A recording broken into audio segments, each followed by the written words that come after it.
واقعہ کربلا مختصر الفاظ میں as a Muslim you should know at least دس.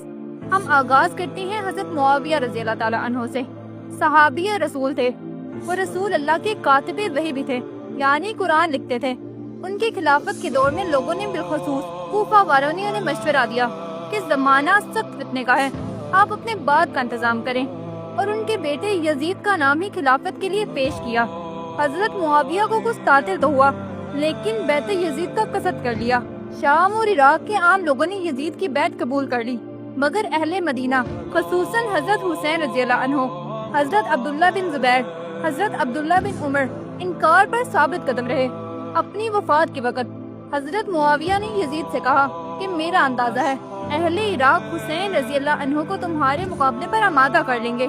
اگر ایسا ہوا تو ان سے درگزر کرنا اور ان کی قرابت رسول اللہ کا پورا احترام کرنا ان کا تمام مسلمانوں پر بڑا حق ہے. حضرت معاویہ کے انتقال کے بعد ان کے بیٹے یزید نے خود کو خلافت کا وارث بنا لیا. یزید کا طرز حکمرانی اسلامی اصولوں سے ہٹ کر تھا. عراق کے مسلمانوں نے امام حسین کو خط لکھے کہ وہ یزید کی حکومت سے تنگ آ چکے ہیں اور چاہتے ہیں کہ امام حسین رضی اللہ عنہ ان کے ہاں آ کر خلافت سنبھالیں. ہزاروں خطوط اور قاصد بھیجے گئے. امام حسین نے پہلے اپنے چچا زاد بھائی مسلم بن عقیل رضی اللہ عنہ کو کوفہ بھیجا تاکہ حالات کا جائزہ لیں. مسلم بن عقیل رضی اللہ عنہ کوفہ پہنچے تو لوگوں نے ان سے بیعت کی، لیکن جب یزید کے گورنر ابن زیاد نے ظلم و ستم کیا تو لوگ ڈر گئے اور مسلم رضی اللہ عنہ کو تنہا چھوڑ دیا. بعد میں انہیں شہید کر دیا گیا.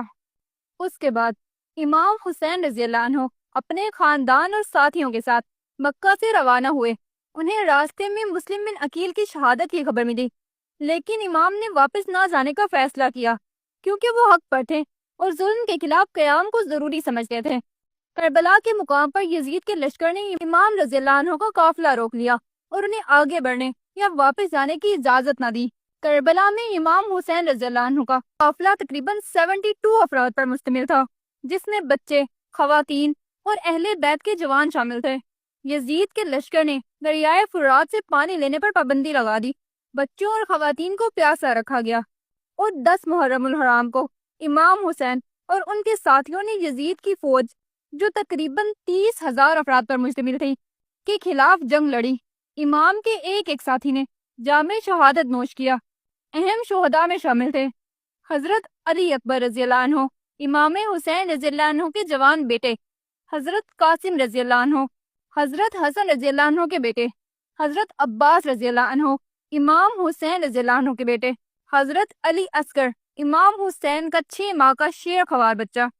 آخر میں خود امام حسین رضی اللہ عنہ نے میدان میں آ کر نہایت بہادری سے جنگ کی اور شہید ہو گئے. ان کا سر قلم کر کے یزید کے دربار میں بھیجا گیا.